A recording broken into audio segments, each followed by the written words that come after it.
చాలాసార్లు మనం ఇలాగే అనుకుంటా ఉంటాం. కోపము ఒకరి వల్ల వస్తుంది, ఆ కోపము ఇంకొకరితో తీర్చుకుందాం అనుకుంటారు.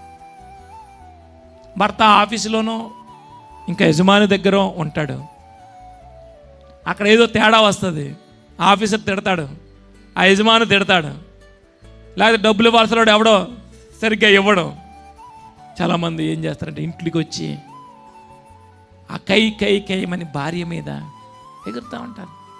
అది మంచి పని కాదు. ఒకసారి భర్త మీద కోపం, పిల్లల మీద దడేలు దడేలు దడేలు దడేలు దడేలు చూస్తాను. బస్సులో రైల్లో కూడా ఎక్కువ చూస్తూ ఉంటాను. ఆ దెయ్యం వాళ్ళలో ప్రవేశించి దడేలు దడేలు దడేలు దడేలు బాధేస్తూ ఉంటారు. అది మంచిది కాదు. అలా అటువంటి విపరీతమైన కోపం మంచిది కాదు.